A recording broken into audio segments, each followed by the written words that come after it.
नमस्कार, आप लोगों का स्वागत है हमारे यूट्यूब चैनल पर। तो आइए आज हम लोग वर्मा गेस्ट पेपर जो टर्म 1 एग्ज़ाम के लिए है ना 2022-23 का गेस्ट पेपर है, इसको इसमें से हम लोग 21 नंबर तक क्वेश्चन कर चुके थे। आज जो हम लोग करेंगे ये 22 नंबर क्वेश्चन है, इसको समझिएगा। देखिए थेल्स पर में इस क्वेश्चन के बाद करा देंगे, ठीक है।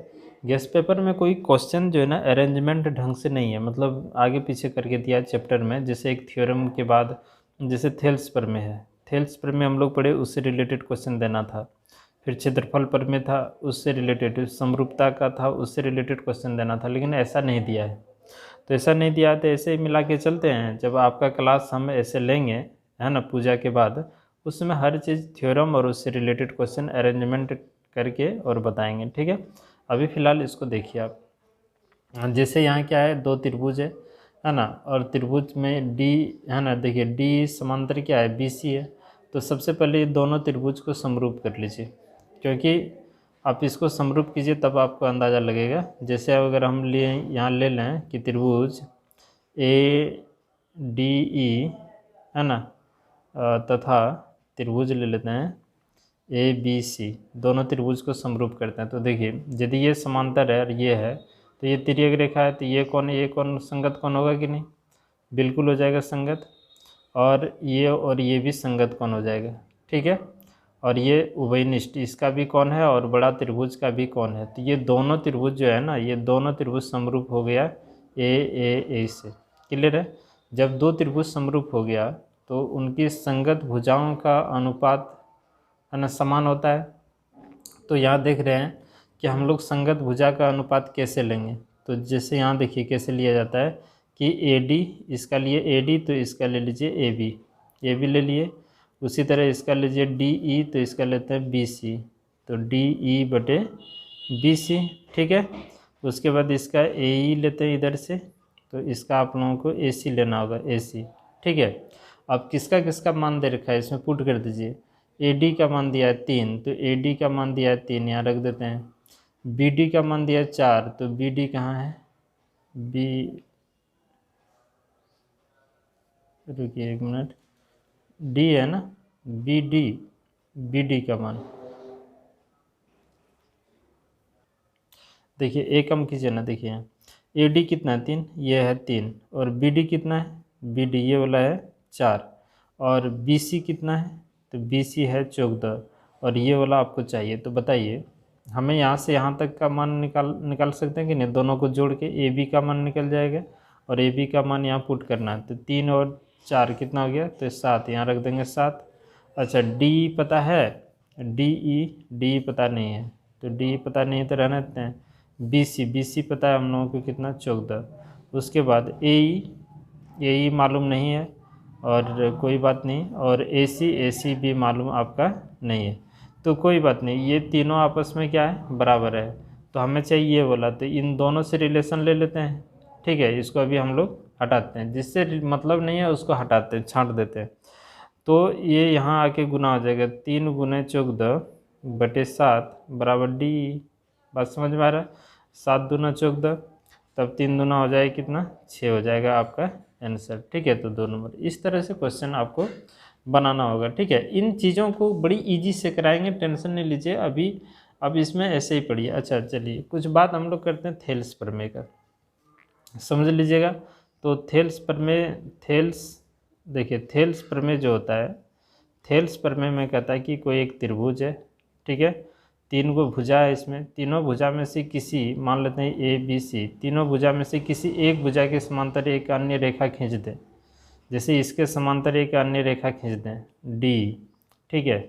तब क्या कहता है थेल्स प्रमेय कि ए डी बटे डी बी होगा, ए डी बटे डी बी होगा, और ए ई बटे ई सी होगा, ठीक है। ये थेल्स प्रमेय का नियम है। अब बताइए इसमें इतना बटे इतना और इतना बटे इतना होगा कि नहीं।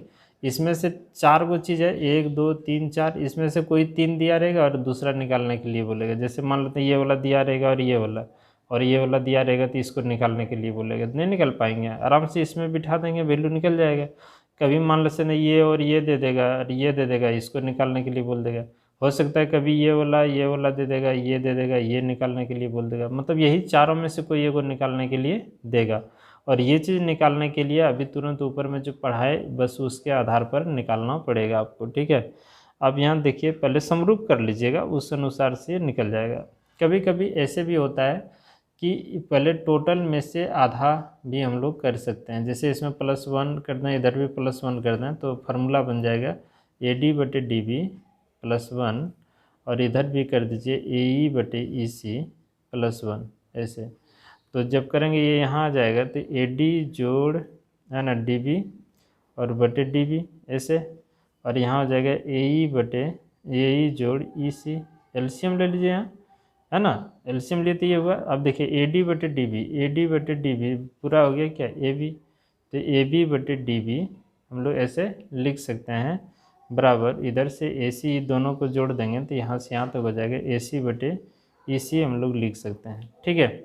इसी तरह से देखिए टोटल बटे आधा, फिर टोटल बटे ई पार्ट, है ना, या नहीं तो टोटल बटे ये वाला पार्ट, या टोटल बटे ये वाला पार्ट, ठीक है। इससे रिलेटेड बहुत सारे क्वेश्चन है, जैसे कि आप यहाँ देख पा रहे होंगे, किताब अगर आपके पास है तो 23 नंबर क्वेश्चन देखिए, एक फिगर है इस तरह से, ठीक है।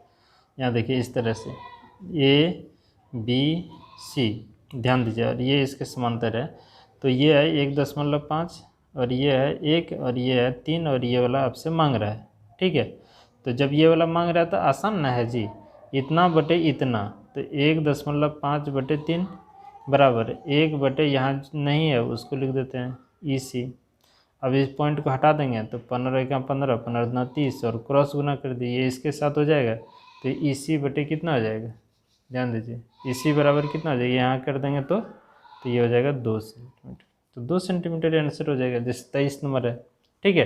तो इससे रिलेटेड जो है ना आपको हम किताब दिखाते हैं, रुकिए, देखिए 18 नंबर बन जाएगा उसी तरह से है, तो इस सब में दिक्कत नहीं होगा। फिर यहाँ देखिए 23 नंबर, 24 नंबर, फिर यहाँ आ जाएँ ऊपर तो 25 नंबर वही है, 26 भी वही है, 27 भी वही है, 28 भी वही है, तो आपको दिक्कत कहाँ होगा, कहीं दिक्कत नहीं होगा, ठीक है।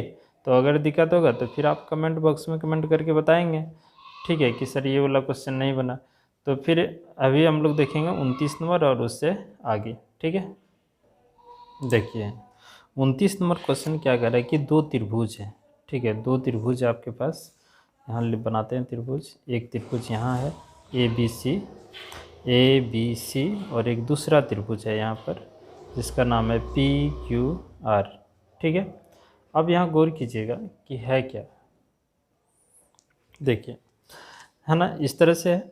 और यहाँ कह रहा है कि त्रिभुज जो है ना, त्रिभुज का ये कोण दिया है, इसका अगर मान दिया है कितना 47 डिग्री, और Q का मान दिया है कितना, है ना 73 डिग्री, और आपसे C कोण का मान पूछ रहा है कि C का मान कितना होगा। तो सुनिएगा ध्यान से, जब भी कोई त्रिभुज दिया रहे ABC और समरूप त्रिभुज PQR, तो इसका संगत कोण कैसे हम लोग जानेंगे, कौन किसके संगत है। देखिए ये शुरू में है और ये शुरू में क्या है P है, तो कोण A बराबर कोण P, संगत कोण आपस में बराबर होता है समरूपता का नियम से। और फिर यहाँ B कोण बीच में है तो B बराबर हो जाएगा कोण Q, बात समझ में आ रहा है। उसी तरह कोण C बराबर हो जाएगा कोण R। अब यहाँ गौर कीजिए, A का मान दिया है और हमें पूछ रहा है C का मान, ये वाला मान, कोई बात नहीं, अगर ये कोण निकल जाएगा तो त्रिभुज के तीनों कोणों का योग निकाल देंगे। अब अगर ये बराबर है और कोण Q का मान आपको दे रखा है, तो कोण Q का मान कितना है 73 डिग्री, तो जो कोण Q का मान होगा वही कोण B का भी मान होगा, क्योंकि ये दोनों आपस में क्या है, बराबर है कि नहीं है। चलिए जब बराबर है तो ये कोण B का मान कितना निकल गया 73 डिग्री, तो यहाँ लिख दीजिए 73 डिग्री। अब बताइए त्रिभुज के तीनों कोणों का योग कितना होगा, 180 डिग्री होगा, 47 डिग्री, 73 डिग्री और जोड़ कोण C बराबर 180। अब इन दोनों को जोड़ के और 180 में ले जाके घटा देंगे तो जो आएगा आपका आंसर निकल के आ जाएगा, नहीं आएगा इसमें, इन दोनों को जैसे हम लोग जोड़ दें तो कितना हो जाएगा, देखिए 3 7 कितना 10, है ना, 7 4 11 कितना 12 हो जाएगा। अब इसको घटा देते हैं, 60 डिग्री का आंसर आ जाएगा आपका, ठीक है। तो इसमें निकल के आएगा कितना 60 डिग्री, यानी कि 3 नंबर आपका आंसर हो जाएगा, ठीक है। तो ऐसे समझे। अच्छा 30 नंबर जो क्वेश्चन है ना, 30 नंबर में आप लोग समकोण त्रिभुज के बारे में कुछ जानिए, ये हम बताते हैं आप लोगों को, ठीक है। संक्षिप्त में समकोण त्रिभुज, समकोण त्रिभुज समझिएगा। समकोण त्रिभुज ऐसे होता है जिसका एक कोण 90 डिग्री हो। जैसे मान लेते हैं ए, बी और सी है, इसका कोण बी जो है ना, कोण बी ये समकोण है, माने ये 90 डिग्री है। और समकोण के सामने वाला जो भुजा होता है ना, ये कर्ण होता है। समकोण के सामने वाला भुजा क्या हमेशा होता है? कर्ण होता है, ठीक है। ए सी कौन सी हो गया? कर्ण होता है। और ये बड़ी भुजा है, किससे? इन दोनों से ये बड़ा होता है, इन दोनों से ये क्या होता है? बड़ा होता है। कर्ण हमेशा क्या है? बड़ी भुजा होता है, किसका? ए बी और ए सी, ये दोनों से ही ये हमेशा क्या होगा? बड़ा होगा। अब कैसे समझेंगे कि समकोण त्रिभुज है? तो मान लेते हैं कि कोई एक त्रिभुज, कोई भी त्रिभुज, ये पता नहीं समकोण है कि नहीं है, और हमसे पूछ दिया जाए कि बताइए ये समकोण है या नहीं है, तो इसका एक फार्मूला मान लेते हैं कि एक ऐसे ही ले लेते हैं ना अंदाजे, कोई भी त्रिभुज, इसका भुजा ये है, बी है और सी है, भुजा का लंबाई के मान लिए ए बी सी, और हम लोगों से पूछ दिया जाए कि बताइए ये समकोण त्रिभुज है या नहीं है, तो इसके लिए हम लोग पाइथागोरस प्रमेय लगाते हैं कि किन्हीं दो भुजाओं के वर्गों का योग, किन्हीं, ध्यान से सुनिएगा, किन्हीं दो भुजाओं के वर्गों का योग हमेशा तीसरी भुजा के वर्ग के बराबर होते हैं। किन्हीं दो भुजा, जरूरी नहीं, किन्हीं दो भुजाओं के वर्गों का योग हमेशा तीसरी भुजा के वर्ग के क्या होते हैं? बराबर।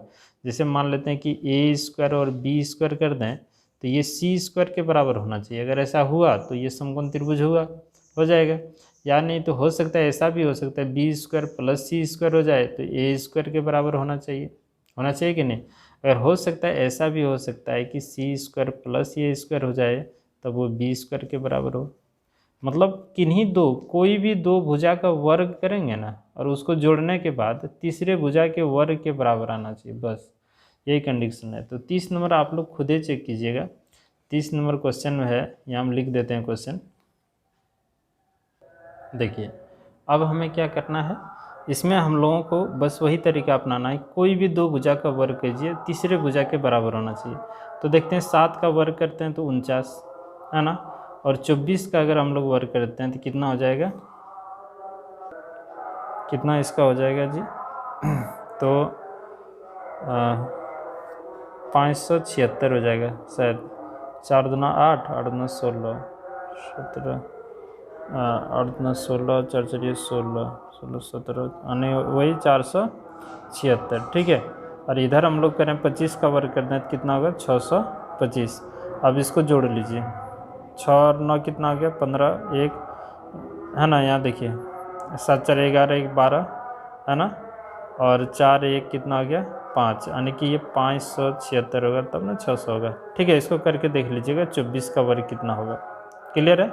और ये हो गया 625, देखिए दोनों साइड बराबर हो गया, इसका मतलब ये समकोण त्रिभुज बनाएगा। इसी तरह से इधर भी चेक करके आप लोग घर में देख लीजिएगा। देखिए 31 नंबर में त्रिभुज ए बी सी में ए बी बराबर इतना दिया है और ए सी बराबर इतना दिया है, ये इतना दिया है। एक त्रिभुज बना लो, कोई भी त्रिभुज बना लो, जरूरी इसमें कह रहा है कौन बी कितना है, तो कोई भी त्रिभुज बना लेते हैं हम लोग अंदाज, ठीक है। और ये मान लेते हैं कि ए बी सी, ये कौन त्रिभुज है अभी हम लोगों को पता नहीं है, ठीक है, पहले पता करके देखना पड़ेगा। तो आपको हम बताए थे सबसे पहले इसको चेक कीजिए कि ये कौन सा त्रिभुज है। तो चेक करने के लिए पाइथागोरस प्रमेय लगाइए, किन्हीं भी दो भुजाओं के वर्गों का योग हमेशा तीसरी भुजा के वर्ग के बराबर होना चाहिए। तो इसका वर्ग और इसका वर्ग करते हैं तो इसका देखिए 6√3 का वर्ग जोड़ 6 का वर्ग, और इधर क्या है 12, और 12 का वर्ग करते हैं। देखिए 6 36 और गुना 3 है ना, √3, तो ये हो गया 36 गुना 3, और इधर भी हो गया 36 बराबर कितना? 144। सुनिएगा अब यहाँ देखिए 6 तिया 18 है ना, 3 तिया 9 और 1 10 बराबर 36, इसको जोड़िए 6 है ना, 6 8 14, 3 1 4, इतना, यानी कि दोनों साइड बराबर आ गया। जब बराबर आ गया तो हम लोग ये समझ गए, तो यहाँ जो आपको ये त्रिभुज दे रहा है ये किस तरह का त्रिभुज है? तो समकोण त्रिभुज। और समकोण त्रिभुज में अभी हम तुरंत पढ़ाए कि जो सबसे बड़ी भुजा होगा ना उसके सामने वाला कोण जो होगा ना समकोण होगा, यानी कि कोण ये जो होगा वो कितना होगा? समकोण होगा। अगर ये समकोण होगा, अब सुनिएगा ध्यान से, तो हम लोगों से कह रहा है कि कोण बी क्या होगा। अच्छा रुकिए, कहीं हम लिखने में गलती कर दिए हैं, बहुत गलती हो गया है। क्या हो गया है कि ए बी कितना है, ए बी मान दिया है, ए बी इतना दिया है, ठीक है। ए सी दिया है इतना, सॉरी ए सी दिया है 12, ये दिया है 12 और ये दिया है 6। तो इन दो भुजाओं को जोड़ेंगे तो इसके वर्ग के बराबर हो जाएगा। तो देखिए बड़ी भुजा के सामने का कोण समकोण होगा, मतलब ये बड़ी भुजा है ना, इसके सामने का कोण यानी कि कोण बी जो होगा ये समकोण, समकोण मतलब 90 डिग्री, ठीक है। तो आप इसमें लगा दीजिएगा टिक 90 डिग्री में, ठीक है। चलिए देखिए 32 नंबर कह रहा है कि समद्विबाहु है ना, समद्विबाहु त्रिभुज ABC में AC बराबर, अगर देखिए दो त्रिभुज है, समद्विबाहु त्रिभुज है, ठीक है। ये भुजा और ये भुजा मान लेते हैं बराबर है, इसका नाम है AC है ना, और ये से ABC इस तरह से, ठीक है। तो कह रहा है कि अब बताइए ये दोनों बराबर है, यहाँ स्क्वायर दिया है AB स्क्वायर, यहाँ कह रहा है कि AB स्क्वायर बराबर 2AC स्क्वायर, 2AC स्क्वायर यानी AB स्क्वायर 2AC स्क्वायर। अच्छा वो बात की बात देखेंगे, ठीक है। तो ये कौन तो ऐसे पता चल रहा है कि 90 डिग्री होगा, लेकिन इसको बना के अगर चेक करें तो कैसे, तो बताए थे कि कोई दो भुजाओं का वर्ग हमेशा तीसरी भुजा के बराबर है, ये दोनों बराबर है। तो इसको लिख देते हैं कि अच्छा यहाँ से भी पता चल रहा है कि ए बी जो है ना 2AC यानी कि ए बी बड़ा है तो ये बड़ा भुजा हो गया, तो ये दोनों छोटा हो गया, यानी कि AC स्क्वायर जोड़ BC स्क्वायर बराबर AC स्क्वायर के बराबर होगा। और हम लोग यहाँ देख रहे हैं, ठीक है, क्या देख रहे हैं कि AB के जगह पे 2AC हम लोग लिख सकते हैं, AB के जगह पे क्या लिख सकते हैं, यानी तो इसी को हल कीजिए ना, रुकिए 1 मिनट के लिए, इसी को लंबा करते हैं। AB स्क्वायर बराबर 2AC, देखिए यहाँ AB स्क्वायर, ध्यान दीजिएगा यहाँ 2AC यानी कि AC स्क्वायर जोड़ AC स्क्वायर लिख सकते हैं ना। अब दो गो AC स्क्वायर अगर आ गया, सुनिएगा AB स्क्वायर बराबर AC स्क्वायर, एक जगह BC कर देते हैं, क्यों, क्योंकि ये दोनों आपस में क्या है बराबर, ये जितना है ये भी उतना है, तो इसके जगह इसको बदल देते हैं तो ये BC स्क्वायर हो जाएगा। अब देखिए किन्हीं दो भुजाओं के वर्गों का योग हमेशा तीसरी भुजा के बराबर है, यानी ये दो भुजा का वर्ग का जोड़ अगर इसके बराबर हो जाए तो इसका मतलब ये कर्ण है, और कर्ण के सामने वाला कोण क्या होता है 90 डिग्री, है ना। तो 90 डिग्री टिक लगा देना है, ठीक है। चलिए देखिए कह रहा है कि समबाहु त्रिभुज की भुजा 2A है, समबाहु त्रिभुज एक त्रिभुज है समबाहु जिसकी सभी भुजा क्या है बराबर है, ठीक है। उसके शीर्ष लंब की लंबाई क्या होगी, शीर्ष लंब की लंबाई मतलब ये ऊंचाई। तो देखिए जब भी समबाहु त्रिभुज है और शीर्ष लंब की ऊंचाई अगर आपसे पूछे तो शीर्ष लंब की ऊंचाई मतलब यही ना होगा, इसकी ऊंचाई। तो इसका होता है √3 है ना, √3/2 इंटू भुजा, तो √3/2 इंटू भुजा, और भुजा कितना है, ये क्या है भुजा है, और भुजा आपको कितना दिया है 2A, तो इस जगह पे A के जगह पे रख देते हैं हम लोग 2A, है ना। तो 2 से 2 कैंसिल हो गया, तो ये हो जाएगा √3A, यानी कि √3A कहाँ है 1 नंबर में आपका आंसर, ठीक है। तो ऐसे ही आपको करना है।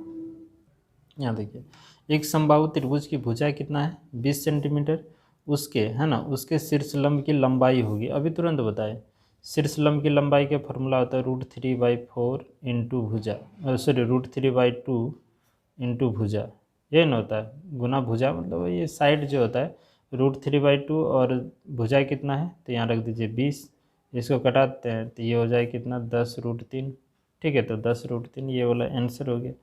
तो ये सब आराम से बन सकता है आप लोगों से। देखिए 35 नंबर कह रहा है कि यदि एक त्रिभुज के दो कोण एक अन्य त्रिभुज के दो कोण के क्रमशः बराबर हो तो दोनों त्रिभुज समरूप होते हैं, समरूपता की इस कसौटी को किस नाम से जानते हैं। तो दो कोण है, दो कोण है, तो ये वाला हो जाएगा, है कि नहीं। तो अभी आगे में पढ़ा चुके हैं लेक्चर नंबर 1 में, और अगर फिर भी इसका अगर डिटेल जानना है तो ये चीज़ के लिए हम बताए हैं, आप लोगों को पढ़ाएंगे। देखिए है ना, निम्न में से कौन त्रिभुज की समता की कसौटी नहीं है, तो कौन वाला नहीं है, तो ये वाला नहीं है, ये है, ये है और ये है, और ये वाला भी है, ठीक है। तो इसमें नहीं दिया है लेकिन ये नहीं है। दो समरूप त्रिभुजों के क्षेत्रफल बराबर हो, दो समरूप त्रिभुज के क्षेत्रफल बराबर हो तो है ना, तो ये त्रिभुज है ना निश्चित रूप से होंगे, दो समरूप त्रिभुज के क्षेत्रफल बराबर हैं क्षेत्रफल बराबर है, तो ये त्रिभुज कौन सा है, तो सर्वांगसम त्रिभुज है। अगर क्षेत्रफल बराबर हो जाए, देखिए क्षेत्रफल अगर समानुपात में हो, बटे में हो, तो वो आपका समरूप त्रिभुज होगा। लेकिन इसमें कह रहा है कि दो त्रिभुज का क्षेत्रफल बराबर है, यानी कि मान लेते हैं एक त्रिभुज अगर इतना बड़ा है तो दूसरा भी त्रिभुज इतना बड़ा है, तो हर कंडीशन में ये बराबर हुआ कि नहीं, यानी कि इसको इसके ऊपर रख देंगे तो पूरी तरह से क्या कवर कर लेगा इसको, यानी कि वो सर्वांगसम ही होगा तभी, तो ये सर्वांगसम हो जाएगा। ठीक है, यहाँ देखिए 38 नंबर में कह रहा है ABC एक समद्विबाहु त्रिभुज है जिसका कोण C समकोण है, निम्नलिखित में से कौन सा कथन सत्य है। तो ये वाला कथन सत्य है, जो कि अभी तुरंत पीछे करके दिखाया, नहीं तो फिर करके दिखाते हैं, रुकिए देखिए, है ना। क्वेश्चन यही है, ABC समद्विबाहु त्रिभुज है, एक ऐसा त्रिभुज जिसकी दो भुजा क्या है, आपस में समान है, ये और ये समान है, और यहाँ कह रहा है कि कौन C जो है ना समकोण है। तो मान लेते हैं कि ये वाला कौन C जो है ये समकोण है, तो इसमें AB हम कहीं भी ले लेते हैं। ठीक है, AB कहीं भी ले लेते हैं, तो ये और ये दोनों आपस में बराबर, AC बराबर BC जो है ना ये बराबर है। अब यहाँ समझिए, ये अगर समकोण है तो इसके सामने वाला कर्ण होगा, 100% गारंटी है कर्ण ही होगा। तो हम इसको कैसे लिख सकते हैं, तो यहाँ लिख सकते हैं हम लोग कि AB स्क्वायर बराबर AC स्क्वायर और जोड़, है ना, AC स्क्वायर और जोड़ BC स्क्वायर, ये है ना। अगर इस त्रिभुज को ऐसे बना दिया जाए और इसको C और कहीं भी AB इसको लिख देते हैं, तो ये दोनों बराबर ना है जी। तो AC देखिए AB स्क्वायर बराबर क्या होगा, AC स्क्वायर और जोड़ BC स्क्वायर। ठीक है, अब ये दोनों बराबर है, तो इसको हम लिख सकते हैं, देखिए BC को AC लिख दीजिए, तो यहाँ AC क्योंकि दोनों क्या है बराबर है, AC स्क्वायर, अभी दोनों जुड़ जाएगा तो 2AC स्क्वायर, इसीलिए 4 नंबर आंसर होगा। अभी तुरंत पीछे कराए थे इसको, है कि नहीं, तो ये चीज़ है। और आगे देखते हैं, चलिए जैसे 39 है, सेम 40 नंबर भी इसी तरह का है। ठीक है, तो एक बनाते हैं, 40 आप लोग खुद बनाएंगे। एक त्रिभुज ABC है, AB 7 है ना, और AC 25 है और BC कितना है 24। तो कह रहा है कौन B क्या होगा, तो सुनिए ध्यान से। एक त्रिभुज बना लेते हैं ABC, और मान दिया है AB कितना 7, AC कितना दिया है तो ये 25, और BC कितना है तो 24। आपको बताए थे किन्हीं दो भुजाओं के वर्गों का योग यदि तीसरी भुजा के बराबर हो जाए तो समझेंगे वो समकोण है। तो 7 का वर्ग कर दें, अभी तुरंत बताए, इसका वर्ग कीजिएगा और इसका वर्ग, और दोनों को जुड़िएगा, 25 के बराबर आ जाएगा। और 25 के जब बराबर आ जाएगा इसका मतलब ये बड़ी भुजा है, और बड़ी भुजा के सामने का कोण क्या होता है, समकोण। तो कोण B मांग रहा है हमसे, तो B का मान कितना होगा 90 डिग्री समकोण। ठीक है, क्लियर है। 40 नंबर भी आप लोग ऐसे ही कर लेंगे। देखिए 41 नंबर कह रहा है कि यदि त्रिभुज ABC समरूप PQR है ना, तो A का मान इतना, B का मान इतना, C का मान इतना, तो कह रहा है Q का मान कितना। सिंपल है, दो देखिए यहीं से समझिए, त्रिभुज ABC समरूप त्रिभुज PRQ, इस सब का डिटेल हम पढ़ाएंगे, उसके लिए टेंशन नहीं, अभी फ़िलहाल पढ़िए। देखिए इसका इस कौन ये शुरू में है ना, तो ये शुरू में क्या है P है, तो इसके संगत में ये होगा, यानी कि ये जितना होगा P भी उतना ही होगा। कौन A बराबर कौन P, और कौन B जितना होगा उतना ही कौन आपका क्या होगा R होगा, ये जितना होगा उतना ही R होगा। ठीक है, और कौन C जितना होगा उतना ही कौन Q होगा, और हम लोगों से Q मांग रहा है। और A का मान कितना है 30 डिग्री, देखिए इसका मान यहाँ 30 डिग्री रख दें, 30 डिग्री, और B का मान कितना है 70 डिग्री। ठीक है, और C का मान कितना है 80 डिग्री, और हमें Q का मान मांग रहा है। अगर C का मान 80 डिग्री तो Q का भी मान कितना 80 डिग्री, तो 80 डिग्री आप टिक लगा दीजिएगा। ठीक है, चलिए देखिए 42 नंबर क्वेश्चन क्या कर रहा है, ध्यान दीजिए। कह रहा है कि 10 मीटर है ना लंबी एक सीढ़ी है ना एक दीवार पर टिकाने पर भूमि से 8 मीटर की ऊंचाई पर स्थित खिड़की है ना तक पहुंचती है।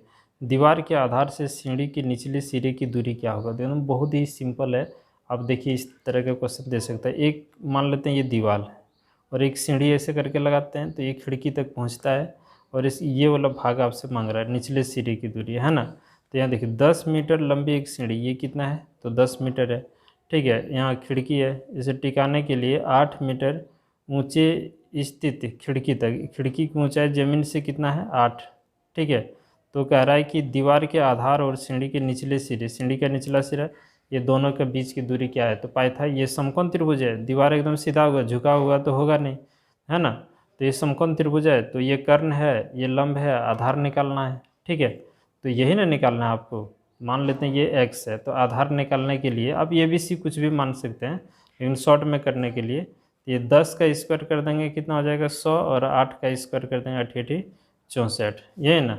अब इसको आपस में क्या करना है, घटा लेना है, तो ये हो जाए कितना 36, 36 का 6 हो जाएगा, यानी यहाँ से यहाँ तक के बीच की दूरी कितना है, तो 6। उसी तरह से ये भी आप कर सकते हैं अगर चाहें तो, ठीक है। तो देखिए 43 नंबर कह रहा है क्या कि लंबाई 6 मीटर वाले एक ऊर्ध्वाधर स्तंभ, कोई स्तंभ मतलब वही खंभा है, ऊर्ध्वाधर है, इसकी लंबाई कितना है यहीं देख लेते हैं, कितना है, तो 6 मीटर है, ठीक है। भूमि पर छाया की लंबाई 4 है, तो छाया की लंबाई यही ना होगा, यहाँ अगर धूप पड़ेगा इधर से तो छाया ही बनेगा, ये कितना है 4 है, ठीक है। उसी समय मीनार की छाया की, कहाँ चला गया, ठीक है, उसी समय मीनार की छाया की लंबाई, क्या कह रहा, उसी समय एक मीनार की छाया की लंबाई इतना है, अच्छा ठीक है। तो मीनार की ऊंचाई क्या होगा, अच्छा ये कह रहा है, चलिए इसको मिला दिए। अब यहाँ देखिए एक मीनार है उसी जगह पे, ठीक है, रुकिए, ठीक है। तो एक मीनार है, अब इसकी ऊंचाई हमें पता नहीं है, इसकी ऊंचाई हमें पता नहीं है, और उसी समय मतलब समय चंद, और ये कितना, छाया की लंबाई कितना है, तो 28 मीटर, इसमें 4 मीटर था। अब ये मिलाते हैं, तो ये भी समकोण त्रिभुज और ये भी समकोण त्रिभुज, देखिए समय एक ही है, और छाया जो बनेगा वो रेशियो में बनेगा, अनुपात में बनेगा, बात समझ में आ रहा है।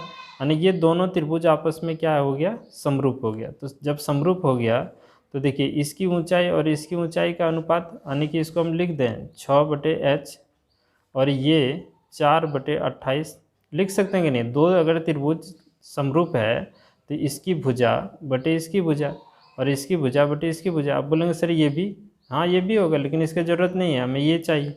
अब कोई दिक्कत यहाँ नहीं है, अब क्रॉस गुना कर लेते हैं, यस यहाँ काट दें, है ना, ये हो गया। तो इसको यहाँ गुना कर देंगे तो h, और इसको यहाँ कर दें 7 6 कितना हो जाएगा 42। तो मीनार की ऊंचाई कितना होगा 42। अब देख लीजिए आंसर है कि नहीं, 42 है, ठीक है। उसी तरह से 44 नंबर करके दिखाते हैं। यहाँ देखिए 44 नंबर में क्या कह रहा है, ध्यान दीजिए, कह रहा है कि दो खंभे जिसकी ऊंचाई 6 मीटर और 11 मीटर है, दो को खंभा है, एक खंभा यहाँ ले लेते हैं, एक खंभा यहाँ ले लेते हैं, ठीक है। एक का ऊंचाई 6 मीटर और दूसरी की ऊंचाई कितना है 11 मीटर, ठीक है, के समतल भूमि पर खड़े हैं। दोनों जो है ना एक समतल भूमि पर खड़े हैं, समतल भूमि पर खड़े हैं, ठीक है। यदि उनके निचले सिरों के बीच की दूरी 12 है, यानी कि यहाँ से लेकर यहाँ तक कितना है 12 है, तो उनके ऊपरी सिरे के बीच की दूरी कितना है, तो ऊपरा सिरा यही ना हो गया। तो ये दूरी आपसे मांग रहा है, तो आप बताइए अगर हम इसके समांतर, ये टोटल यहाँ से यहाँ तक कितना है 11 है, ये ना है, टोटल कितना है 11 है।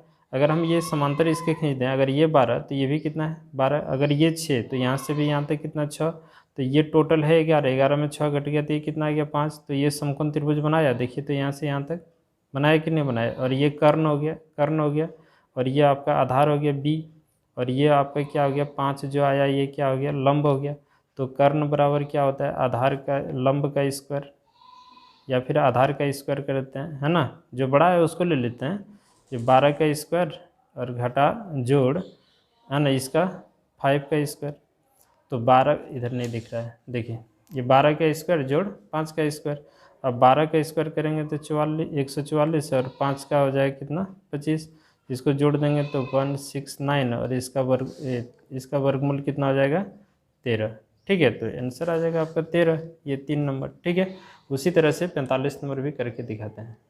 देखिए 45 नंबर कितना आसान है, गौर कीजिएगा। कह रहा है कि एक आदमी 45 मीटर पश्चिम, है ना, तथा फिर 8 मीटर, है ना, उत्तर की ओर जाता है। सुनिए, हम डायरेक्शन की बात करें ना, तो डायरेक्शन यहाँ लिखते हैं, देखिए ये होता है पूर्व, ठीक है, ये होता है पश्चिम कॉपी में, ये होता है उत्तर, ये होता है दक्षिण, ठीक है।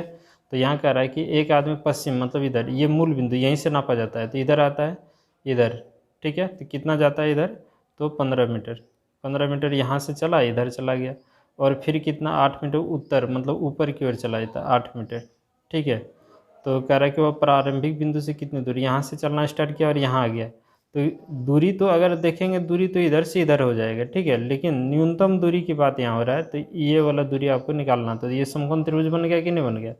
तो जब समकोण त्रिभुज बन गया तो ये कर्ण हुआ, अभी तुरंत बताए, तो कर्ण हो गया, इसका मतलब ये 15 का स्क्वायर हो जाएगा कितना, 225, और 8 का स्क्वायर कितना हो जाएगा, 64। अब इसको आराम से हल कर लीजिए, है ना। ये हो जाएगा 9, यहाँ हो जाएगा कितना, 8 है, यहाँ 2, कितना हो जाएगा इसका, तो 17 हो जाएगा आंसर, ठीक है। चलिए, देखिए नहीं दिखा होगा, इधर हल कर लीजिएगा इस तरह से करके, तो 17 मीटर हो जाएगा आंसर, ठीक। एक और क्वेश्चन है। अच्छा, ये जो 46 नंबर क्वेश्चन है ना, सेम 32 नंबर क्वेश्चन की जैसा है, क्योंकि हम करके उधर दिखा दिए हैं, आप लोग भी देख लीजिएगा, ठीक है। तो यहाँ तक आप देख के रखिएगा ना, जैसे 32 नंबर क्वेश्चन है उसी तरह का 46 नंबर है। तो आज हम लोग यहीं रखते हैं, फिर नेक्स्ट क्लास में इधर आगे हम लोग पढ़ेंगे।